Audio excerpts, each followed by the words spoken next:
말씀 36번째 시간입니다. 어느 목사님이 장로님하고 같이 선교 여행을 가는 길에 그 길이 멀고 좀 지루하다 보니까 장로님이 목사님에게 목사님 성경 퀴즈 하나 낼까요? 그러시더래요. 그래서 장로님이 목사를 시험하나 보다. 시험 문제를 내는데 퀴즈가 뭐냐면은 예수님이 부활하신 다음에 가장 먼저 하신 말씀이 무슨 말씀인지 아세요? 묻더래요. 여러분 뭐라고 답하시겠어요? 우리 교회 딱 들어오면은 앞에 있는 성구가 있죠. 뭐예요? 너희에게 평안이 있을지어다 하는 말씀입니다. 너희에게 평안이 있을지어다. 그 말씀 아닌가요? 그랬더니 장로님이 아유 틀렸어요. 그러더래요. 분명히 성경에 그렇게 되어 있는데 그럼 답이 뭔가요? 그랬더니 그분이 장로님이 말씀하시기를 예수님이 부활하신 다음에 가장 먼저 하신 말씀은 제자들한테 너 나 보이니? 그렇게 얘기를 했답니다. 너 나 보이니? 여러분 예수님 보이시나요? 우리가 성경 말씀 보면 사도 바울이 그렇게 얘기를 했어요. 우리가 지금은 거울을 보는 것처럼 희미하나 때가 되면은 얼굴과 얼굴을 마주대하듯 그렇게 환히 볼 때가 있으리라 하는 말씀을 했습니다. 살면서 정말 주님 직접 뵙으면 얼마나 좋을까 그런 생각 같죠. 그런 말씀을 통해서 하나님은 우리들에게 음성을 들려주시고 말씀을 통해서 우리가 살아갈 때 앞이 보이는 그런 은혜를 힘입게 되곤 합니다. 자, 오늘 성경 말씀을 보면은 날 때부터 시각장애를 갖고 태어난 한 사람의 이야기, 그가 고침받고 남을 받는 이야기를 우리에게 들려주고 있습니다. 바디메오라고 하는 사람인데요. 여기서 오늘 성경에 보니까 디메오라고 되어 있죠. 바라고 하는 것은 헬라어로 아들이라는 뜻이에요. 그러니까 디메오의 아들, 그래서 바디메오라고 하는 이제 사람인데 지금도 우리가 이제 살아가면서 앞을 보지 못한다는 건 굉장히 불편하고 어려운 일이 아닐 수가 없죠. 그런데 아마 이 바디메오의 부모님의 마음이 얼마나 좀 안타까웠을까. 나면서부터 보지 못하는 시각장애를 갖고 있는 삶. 본인 자신도 불편하고 참 답답하고 힘들 터인데 그때 당시에 사회적인 그 통념은 뭐냐면은 장애를 갖고 있으면 마치 죄인으로 여기는 그런 문화 속에 살고 있었으니까 본인은 앞을 볼 수 없는 시각장애 때문에 아프고 힘든 삶을 살아야 하거니와 사회적으로 보자면은 또 죄인으로 취급받는 그런 삶 속에 살고 있었다 하는 이야기죠. 더군다나 그가 이제 장성해서는 어떻게 됐을까요? 더 이상 부모님에게 그냥 신세만 지고 살 수는 없는데 시각장애를 갖고 있으니까 어디 가서 취직을 할 수도 없고 장사를 더더구나 할 수도 없고 그러니까 결국 그가 할 수 있는 일은 구걸하는 삶이었다. 그렇게 성경은 들려주죠. 맹인이었고 구걸하는 그런 인생. 어떻게 보면은 그가 살았던 삶 속에서 그는 체념하고 살았던 삶이었을지 모릅니다. 아마도 그랬을 겁니다. 이것이 내게 주어진 어떤 운명이려니 하고서 그 삶을 받아들이며 살았던 인생. 그런데 오늘 예수님 만나서 그의 삶이 변화된 인생임을 성경은 우리에게 들려주고 있습니다. 여러분 살아가면서 우리가 어떤 운명이다 생각하는 그런 때가 있죠. 헨리 나우에는 춤추시는 하나님이라고 하는 책에서 운명론에서 희망으로 라고 하는 그 챕터에서 뭐라고 얘기를 하냐면 운명론이란 모든 사건을 불가항력적인 것으로 받아들이는 시각이다 그렇게 이야기를 했고 한편으로 운명은 나를 가두는 이름 없는 힘이다 그렇게 표현을 했습니다. 굉장히 적합한 표현이라고 생각을 해요. 세상사가 다 내 능력 밖이다 라고 하면서 체념하며 사는 상태, 그리고 그 울타리 속에 가두어져서 희망 없이 살아가는 그런 체념한 인생, 운명이다 생각하고 살아가는 사람들의 모습입니다. 실제로 그런 사람들이 많이 있어요. 그래서 그 운명이라고 생각하고 삶에 주저앉아 사는 사람이 있고 또 한편으로는 그것을 넘어선 삶을 살아가는 인생들도 있습니다. 제가 아는 한 분은 대학 다닐 때 불같은 사랑을 했던 사람이었어요. 뜨거운 사랑, 불같은 사랑을 하면서 누가 봐도 저 사람은 결혼해서 잘 살겠다 생각했던 사람인데 결국은 보니까 결혼 얘기가 오고 갈 쯤 돼서 그러더니 결국은 헤어지고 말았습니다. 참 이해하기가 어려웠어요. 그리고 왜 그렇게 됐나 물어보니까 참 이유는 엉뚱한 데 있었는데 남자 쪽 그 어머니가 결혼 얘기가 오고 가니까 소위 말하는 옛날 어른들 뭐예요? 사주팔자를 본 거예요. 사주팔자. 미알이 점쟁이를 찾아갔는지 뭐 했는지 아무튼 점쟁이한테 찾아가서 사주팔자를 확인해 보니까 두 사람이 궁합이 안 맞는다고. 그래가지고서는 결혼하는 것을 아주 적극적으로 반대를 하니까 그 남자가 결국은 그 여인과 결혼하는 것을 포기하고 말았습니다. 누구 때문에? 점쟁이 그 한마디 때문에 이게 운명이구나 하면서 그거 소위 말해서 팔자소관이라고 생각하고 그걸 받아들이며 살면서 후회하는 그런 인생도 있습니다. 어떻게 보면 잘된 거죠. 그런 것 때문에 시시하게 그만둘 사람이라면 살아서 못 하겠습니까? 그런 사람들이 있습니다. 또 한편으로는 운명으로 보자면은 소위 남들이 굴러 씌우는 그런 운명으로 보자면 재미없는 인생 살아갈 수 있는데 그걸 넘어선 인생 사는 사람이 있어요. 대표적으로 저는 한 사람을 꼽는다면 백범 김구 선생을 들고 싶습니다. 백범 일주도 그렇고 백범에 대한 일을 보면은 몰락한 양반 가문이었어요. 그냥 상민으로 살았죠. 그런데 그가 어렸을 때 어떤 경험을 하느냐면은 집안에 이제 혼사가 있는데 자기네 집안에 이제 어른뻘인데 아주 젊은 양반한테 결혼 전날 무슨 일 때문인지 치도곤을 당하는 거예요. 모욕을 당하고 폭언과 폭행을 당하고 가시 찢어지는 모욕을 당했어요. 그걸 보면서 나도 출세해야 되겠다 그런 마음을 갖게 되었다는 거죠. 그래서 그가 열심히 공부를 해가지고 서당에 다니면서 공부를 해가지고 과거 시험을 치르는데 시험을 볼 때마다 떨어지는 거예요. 왜 그러냐면 실력이 없어서라기보다는 이미 조선 말기에는 뭐냐면은 이게 매관매직이 성행하고 있었기 때문에 과거 시험도 돈을 써야 되지 실력만으로 되는 사회가 아니었던 거죠. 그러니까 아버지가 보다 딱하니까 아들 김구에게 뭐라고 얘기를 하셨느냐면은 얘야 풍수쟁이가 되거나 관상쟁이가 되면 그래도 먹는 문제는 걱정 안 해도 될 거다 그렇게 얘기를 했대요. 그래서 그 다음에 그 김구 청년이 16살 시험에 낙심하고 그러던 이제 사람이 어떻게 했냐면 이제 공부를 하기 시작했어요. 마의상서라는 책을 가지고 공부를 하면서 관상 공부를 하면서 자기 관상을 들여다 보니까 자기 관상이 몹쓸 관상인 거예요. 이게 보니까 천하에 버려진 불행한 인물 같은 그런 관상임을 보면서 책을 집어 던지면서 그랬대요. 내 관상도 이런데 무슨 남의 관상 봐주게 생겼냐 그러면서 책을 집어 던졌는데 그 책의 말미에 써 있는 이 구절이 그의 마음을 사로잡았답니다. 그 구절이 뭐냐면 얼굴 잘생긴 관상은 몸이 튼튼한 신상만 못하고 몸이 좋은 것은 마음이 좋은 것인 심상만 못하다. 심상만 좋으면 관상이나 신상이 좋은 것보다 좋다 하는 그런 구절이 써 있는 것을 보면서 용기를 얻어서 관상도 신상도 부족하더라도 뭘 해? 심상이 좋으면 되겠다. 마음 심상이 좋으면 되겠다. 그래서 그때서부터 그가 그야말로 작정을 하고 심상을 기르기 위해서 마음을 쏟았다는 거고 우리가 잘 아는 대로 김구는 그야말로 민족의 큰 지도자가 되었다는 것을 우리는 알고 있습니다. 이 김구 선생이 나중에 어떻게 된 젊은 시절에 말이죠. 예수 믿는 처녀를 만나요. 그래서 그 사귐 속에서 기독교인이 나중에 이제 감옥에 갔다가 진짜 찐 기독교인이 되고 우리 상동감리교회 전덕기 목사님이 목회를 하실 때 그 에버 청년회라고 있죠. 거기에 이제 전덕기 목사님 심호하실 때 에버 청년에서 활동했던 감리교 청년으로 신앙생활했던 분이 바로 김구 선생이죠.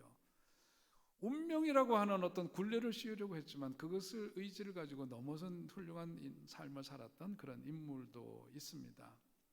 오늘 성경에서 만나는 것은 뭐냐면 또 다른 인물이죠. 운명을 나 혼자만 바꿔 나가는 것이 아니라 예수님의 인도하심에 따라서 예수님의 이끄심 속에 치유함을 받고 그야말로 자기에게 운명처럼 주어졌던 그 삶을 넘어선 삶을 살았던 한 인물, 그게 바로 바디메오라고 하는 그런 사람 인물 성경은 들려주고 있습니다. 디모의 아들, 그는 맹인이고 앞에서 본 대로 거린이었습니다. 구걸하는 인생입니다.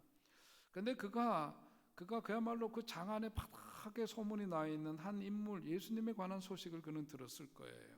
그런데 어느 날 그 말로만 듣던 예수님이 허다한 무리를 이끌고 제자들과 함께 자기가 살고 있는 그 여리고 성을 향해서 왔고 그곳을 지나간다는 이야기를 듣게 됩니다. 오늘 본문에 보는 것처럼 예수님께서 가까이 오셨다는 것을 알아채린 그 바디메오가 소리를 지르는 거죠. 다윗의 자손 예수여 나를 불쌍히 여기소서 소리치면서 자기를 향한 예수님의 그 구원을 간절히 바라는 마음을 표하죠. 그랬더니 주변 사람들이 어떻게 하느냐면 그를 꾸짖어 잠잠하라 그러면서 소리치는 그를 못하도록 제지를 했다는 거예요. 그게 뭐냐면 이스라엘 사람들에게 있어서는 굉장히 중요한 두 가지가 있어요. 하나는 뭐냐면 명예고 또 하나는 뭐냐면 수치심이에요. 그러니까 이 죄인으로 일컫는 사람이 사람들 앞에 나서는 것도 잘못된 일인데 더군다나 경망스럽게 소리를 지르면서 예수님을 향해서 그렇게 자기를 불쌍히 여겨달라고 소리를 지르니까 그런 죄인이자 그렇게 예의 법도에 어긋난 일을 행하는 그를 사람들은 제지를 하는 거죠. 그랬더니 오늘 성경에 보니까 그가 더욱 크게 소리를 질러 다윗의 자손이여 나를 불쌍히 여기소서 그렇게 외쳤고 그 외침을 들은 예수님께서 가던 길을 멈추시고 그에게 내게 무엇을 해주기를 원하느냐 그렇게 물으시고 그리고는 어떻게 해요? 예수님께서 그를 내 믿음이 너를 구원하였느니라 하시면서 그 말씀이 떨어지자마자 그가 보게 되었다. 그리고 예수님을 따랐다. 그것이 오늘 성경의 내용입니다. 짧은 이야기지만 오늘 앞에서 말씀드린 헨리 나우에는 이 이야기를 연상시키는 게 하는 말을 했는데 그리스도가 말하는 믿음이라는 것도 사실은 내 능력 밖의 손에 자신을 내어 맡긴다 하는 점에서는 언뜻 운명론과 비슷하다 그랬어요. 그렇습니다. 그런데 실제로는 그 얘기가 뭐예요? 믿음과 운명은 전혀 운명론과는 정반대다 하는 이야기를 하는 거죠. 믿음이라고 하는 것은 운명론처럼 그냥 체념하고 내 손에 내 어떤 삶의 울타리를 넘어선 것이기 때문에 내 통제 바깥에 있는 것이라고 해서 그냥 맡기고 체념하고 그런 게 운명론이라면 믿음이라고 하는 것은 뭐냐면 주님과의 관계 속에서 일어나는 사건이죠. 하나님에 대한 친밀하고 인격적인 신뢰를 통해서 강하신 그 주님의 손에 나를 맡기는 행위, 그게 믿음인 거예요. 단순한 체념이 아닙니다. 놓아버림이 아니에요. 그냥 막연한 낙관주의가 아닙니다. 그 희망은 어디서부터 오느냐? 하나님께 기초한 것이기 때문에 주님의 말씀에 의지해서 주어진 장벽을 넘어서고 내 삶을 가로막고 있는 그 장애물을 넘어서서 그 장애물이 오히려 내 삶에 디딤돌이 되도록 주님의 은혜를 힘입어서 그렇게 살아가도록 만드는 원천, 그게 뭐냐? 믿음이다. 예수님께서도 그러시잖아요. 예수님께서 이제 제자들을 두시고 당신이 가야 될 길을 가시면서 이제 주님이 하셨던 일들을 제자들이 이어가야 될 터인데 두려운 일들, 겁나는 일들이 얼마나 많이 있을까? 그러면서 그들에게 주신 말씀이 뭐예요? 세상에서는 너희가 환난을 당하나 담대하라, 내가 세상을 이겨노라. 너희들이 살아가는 삶 속에서 고난이 있고 운명론적으로 그야말로 너의 마음을 가둬두려는 일들이 얼마나 많겠냐마는 담대하라. 내가 세상을 이긴 것처럼 너희들도 강하고 담대하게 그런 것들을 넘어서는 삶을 살려무나 주님께서는 그렇게 용기를 주십니다. 앞에 말씀드린 그 나우에는 믿음은 수동적인 체념이 아니라 우리를 인도하는 희망찬 의지다 그렇게 표현을 했어요. 그러니까 우리 믿음의 사람들에게 있어서도 뭐냐? 보통 사람들이 살아가면서 자신의 어떤 인생의 한계를 넘어선 일을 마주할 때 운명이라고 그냥 받아들이는 체념주의가 아니라 우리 믿음의 사람들이 그야말로 믿음으로 우리의 삶에 주어진 삶의 난제들을, 숙제들을, 그런 것들을 마주하고 넘어서는 삶, 그것이 오늘 우리들에게 주어진 삶이다 하는 것을 일깨워 주고 있습니다. 주님이 그에게 말씀하시죠. 내가 내게 무엇을 하여 주기를 원하느냐? 바디메오가 답합니다. 선생님이여 보기를 원하나이다. 예수님께서 그리고 즉각적으로 내 믿음이 너를 구원하였다 그러시면서 그의 삶이 그야말로 눈뜨는 인생으로 바뀌어지는 역사를 그에게 허락하십니다. 내 믿음이 너를 구원했다 하는 거예요. 그가 했던 행위는 다른 것 아닙니다. 크게 소리 2번 지른 거예요. 나를 불쌍히 여겨달라고 소리를 지른 거, 그거밖에 없고 그 다음에 뭐예요? 주님 앞에 겉옷을 벗고 그야말로 달려가면서 주님 품을 향해서 달려갔던 그 행위밖에 없어요. 그런데 주님은 뭐라고 말씀하시냐면 내 믿음이 너를 구원하였도다 말씀하시고 있습니다. 여러분, 오늘 우리가 신앙생활이고 믿음생활이죠. 믿음 하지만 우리가 많은 경우에 오늘 말씀을 보면서 기억하게 되는 것은 우리가 믿음에 대해서 너무 피상적으로 생각해, 추상적으로 생각해. 믿음으로 뭔가 어떤 역사가 일어나기를 기대하지만 우리는 머리로만 생각을 해.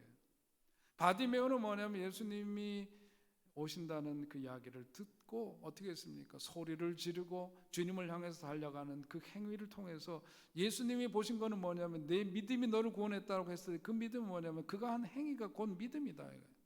믿음과 행위가 동일시되면서 예수님은 그의 가장 큰 삶의 소원이었고 숙제였던 시각장애를 고쳐주고 볼 수 있도록 눈을 띄워주는 역사를 행하셨습니다.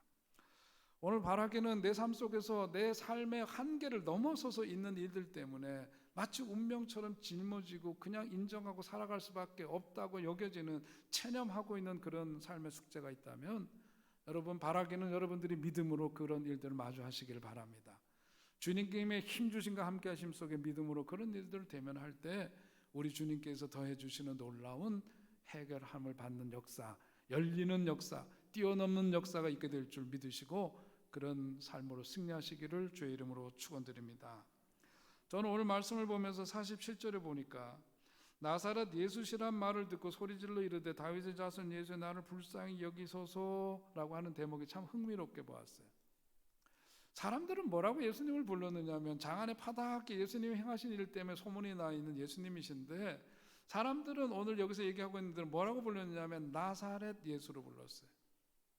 그런데 오늘 이 믿음으로 구원받은 바디메오는 예수님을 부르는데 뭐라고 불러요? 다윗의 자손 예수라고. 사람들은 나사렛이라고 나사렛 예수고 그가 부르는 이름은 다윗의 자손 예수입니다. 굉장히 이게 별것 아닌 것 같지만 여기 큰 차이가 있어요.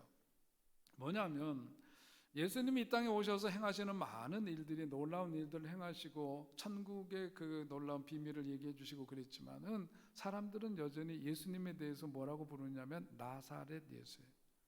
나사렛이라고 하는 그 말이 갖고 있는 동네 이름, 예수님이 자란 동네 이름이지만 그 말 속에는 어떤 뜻이 들어가 있느냐 하면은 사람들이 보기에는 그곳은 유대인들과 이방인들이 혼혈해서 사는 그런 동네예요. 그러니까 뭐냐면 유대인들이 볼 때는 굉장히 업신여길 만한 동네고 그 출신이라고 하는 것 자체에 대한 뭐가 있어요? 편견이 있었던 거죠. 그래서 성경에 보니까 무슨 말씀이 나사렛에서 무슨 선한 것이 날 수 있겠느냐 하는 그런 말이 한 개인의 이야기가 아니라 그 시대에 통용되던 언어예요. 그만큼 나사렛 출신이라고 하는 것에 대해서는 편견을 갖고 있었다 그런 거죠. 그런데 오늘 이 바디메오는 예수님을 향해서 부를 때 뭐라 그러냐면 다윗의 자손 예수라고 불렀어요. 이것은 뭐냐면 여러 가지로 머리를 굴리다 나온 언어가 아니에요. 자기의 삶의 어떤 난제를 안고 살아가는 시각장애인 바디메오 입장에서 그토록 풍문으로 듣던 예수님이 진짜 오시는데 그의 마음속에 있어서의 그분은 누구냐 하면은 다윗의 자손이에요. 그 뜻이 뭡니까? 메시아라는 뜻이에요. 여러분 유대인들은 어려서부터 잘 살거나 못 살거나 뭐 배우나 안 배우나 어려서부터 율법에 길들여져 있고 그 학습해야 되는 사람들이에요. 그들에게 있어서는 뭐냐면 장차 오실 메시아, 그들이 기대했던 메시아는 물론 정치적 메시아지만은 그 메시아는 어떤 분이시냐면은 자기 자신들의 삶의 문제를 해결해 주시는 분이시고 그 어디서 나오느냐? 다윗의 혈통 속에 나오시는 분이에요. 그러니까 다윗의 자손 예수여라고 불렀을 때 그 속에는 뭐냐면 내가 만나고 싶은 그 예수님이 바로 누구냐? 메시아시다. 그 기대가 있었고 그 믿음이 그에게는 있었다는 이야기입니다. 메시아라고 하는 존재는 다윗의 후손으로 오실 뿐만 아니라 인류의 구원자로 오시고 그분은 사람들의 삶을 바꿔주시고 운명을 바꿔주시는 분이시다. 이사야 선지자를 통해서 주시는 말씀대로 장차 오실 그 메시아는 어떤 분이시냐? 한 부분만 한번 읽어보시면 이사야 35장 5절 이하인데 함께 읽어보시겠습니다. 시작.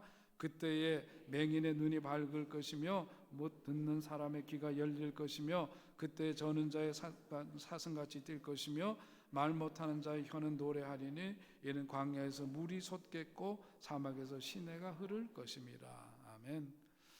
장차 오실 그 메시아는 뭐냐면 맹인의 눈을 띄우겨주고 못 듣는 사람의 귀가 열리는 일을 행하시는 분이다. 그러니까 내가 믿는 그분은 누구시냐? 메시아, 다윗의 자손이라고 부르는 호칭 속에는 이런 메시아에 대한 믿음이 있었던 거예요. 그분은 치료자로 오시고 치유자가 되셔서 우리의 삶 속에 그런 역사를 행하시는 분. 그러니까 그 호칭은 단순한 호칭이 아닌 거죠.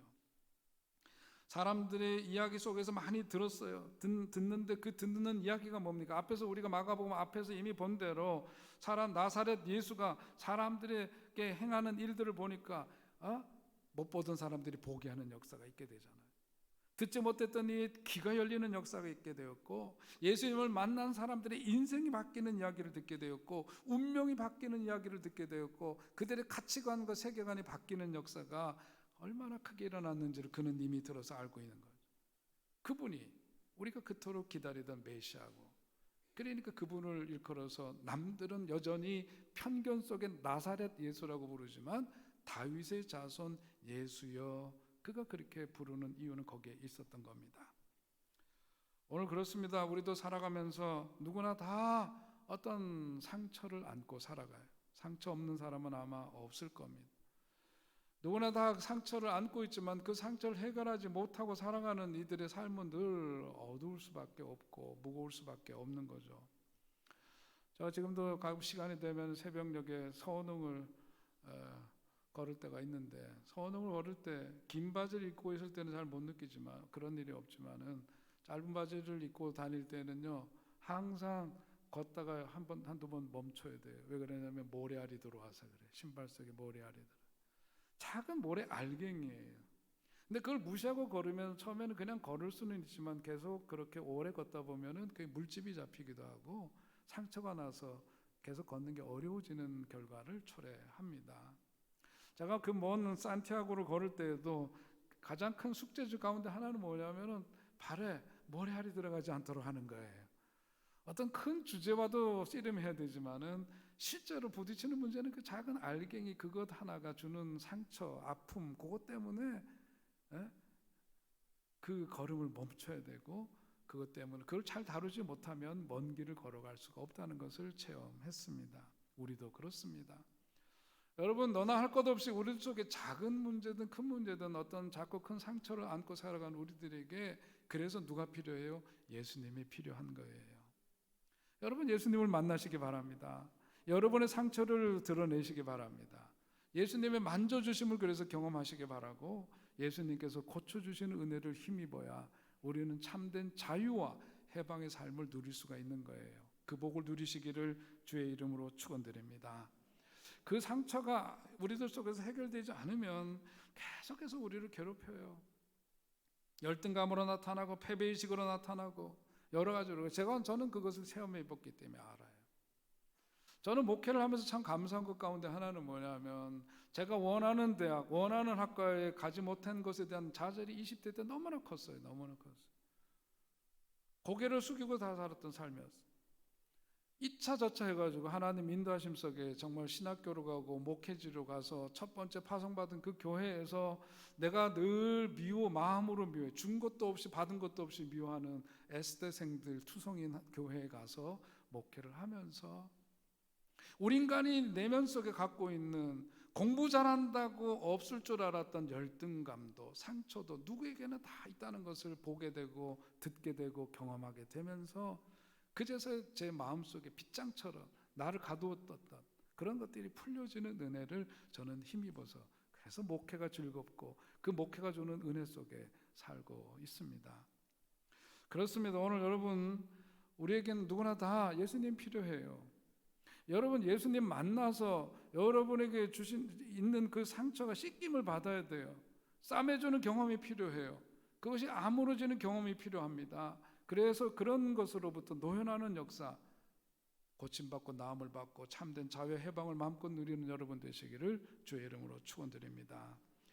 오늘 그런데 이 바디메오에게 일어난 일을 보면은, 예수님께 그가 믿음으로 나와서 나사렛 예수가 다윗의 자손 예수여 나를 불쌍히 여기소서 2번 외치고, 그리고 주님을 향해서 달려간 것밖에 없는데 그가 고침을 받고 나음을 받았어요.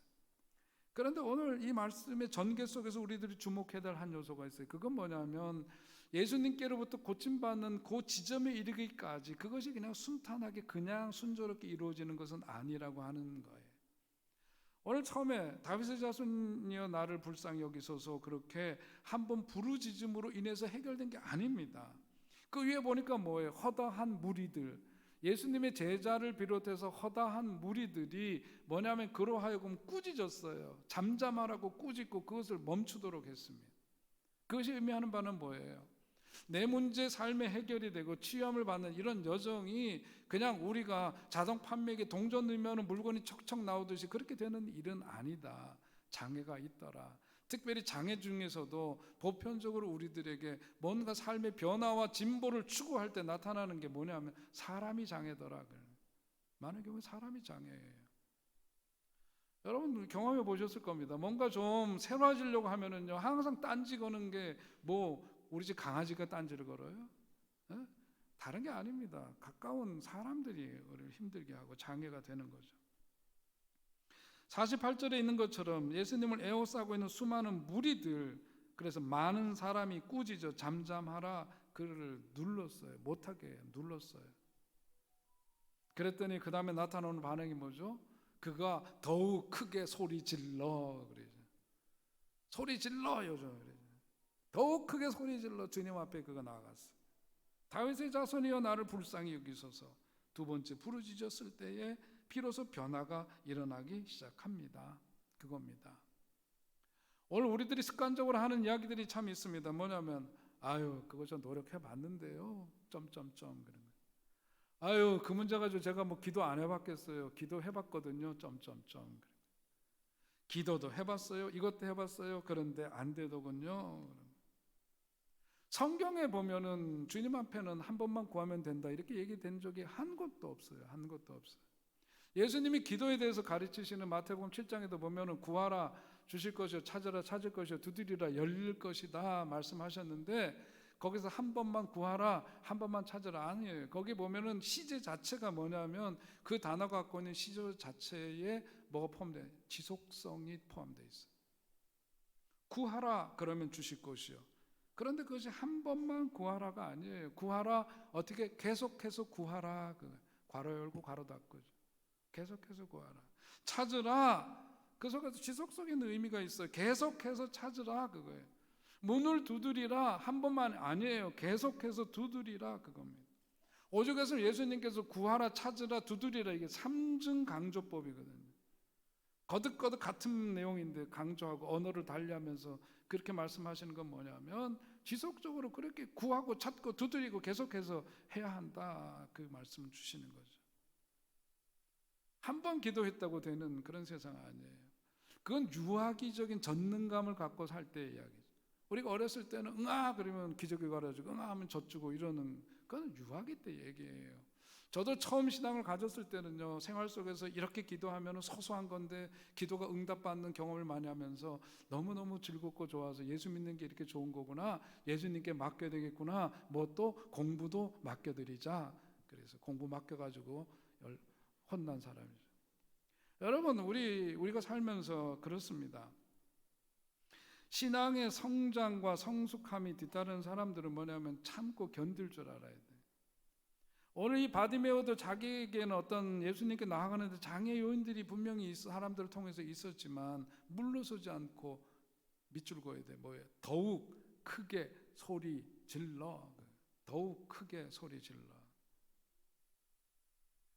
우리 주변에 기도의 풍성한 응답을 받은 사람들의 경험들, 기적 같은 삶을 살고 있는 분들 공통적인 게 있어요. 그건 뭐냐면 그분들은 계속해서 엎드렸다라고 하는 겁니다. 계속해서 엎드렸다. 계속해서 기도해야 합니다. 계속해서 엎드려야 합니다.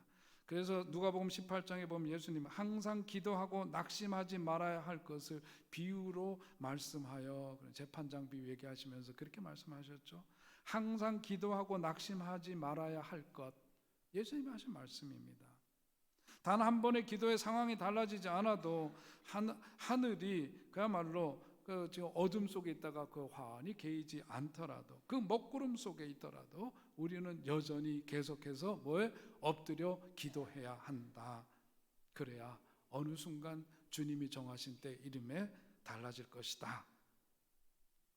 오늘 주님이 주시는 말씀은 분명합니다. 이 사건을 통해서 우리들에게 주시는 것은 오늘 우리들로 하여금 그런 신앙으로 살아야 된다고 말씀하시는데, 저는 오늘 말씀 준비하면서 가장 감동적인 것은 뭐였냐면은 예수님의 그 발걸음 멈추면서 저는 은혜를 받았어요. 발걸음의 멈춤. 왜냐하면 예수님이 지금 여리고를 들어오셨다가 가셔요. 그 다음에 이제 성경 나오는 말씀을 보면은 예수님이 그 다음에 가시는 곳은 어디냐면 예루살렘입니다. 예루살렘은 뭐예요? 이제 예수님에게 있어서 사역의 끝자락에 서서의 예루살렘은 예수님에게서는 고난의 길이고, 그 예루살렘은 예수님 십자가를 지셔야 되는 현장인 거예요. 여러분, 우리가 살아가면서 어떤 어려운 난제를 만나도 온통 그 생각밖에 없어요. 어려운 문제가 있으면은요, 죄송한 얘기지만 애들도 안 보여요. 가까이 있는 사람 안 보입니다. 자기 문제가 너무 크면은요, 사람이 안 보여요. 예수님도 고뇌 속에 계셨을 거예요. 앞에서도 우리가 쭉 전개되는 말씀을 보셨지만 예수님은 고뇌하고 계셨거든요. 이 십자가를 져야 되는데 라고 하는 그런 부담감과 그런 생각으로 가득했을 겁니다. 더군다나 사람들이 무리를 지어서 예수님을 따라가고 있어요. 그런데 그 가운데서 외치는 소리가 있었으니 다윗의 자손 예수여 나를 불쌍히 여기소서, 그 외마디 한마디. 그런데 예수님은 온통 십자가 지는 일로 머리가 꽉 차 있었을 터인데 가던 길을 멈추시는 거예요. 그리고 그 소리를 향해서 몸을 멈추시고 그를 데리고 오라고 말씀을 하시는 거죠. 그 예수님이 우리의 주님이십니다.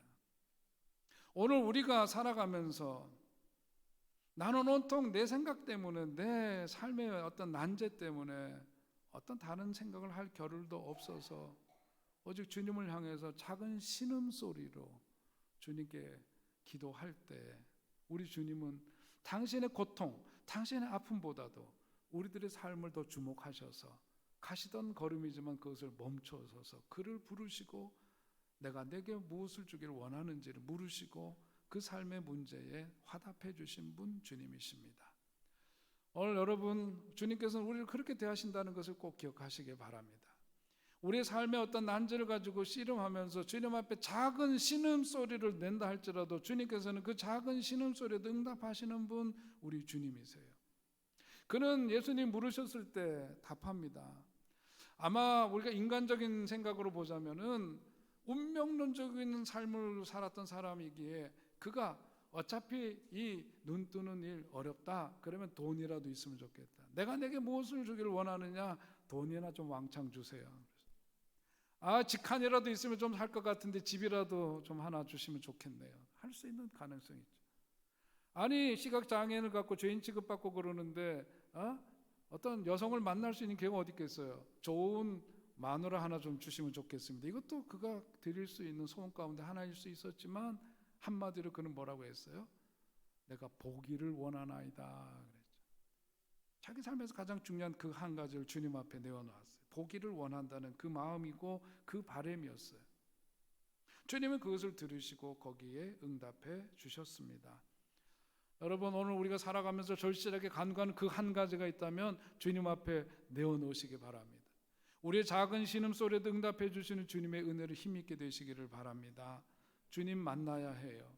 치유자 되신 우리 주님 만나면 여러분의 삶의 문제가 해결함을 받는 은혜를 힘있게 될 것이고 자유와 참된 해방 속에 살아가는 기쁨을 누리게 될 겁니다.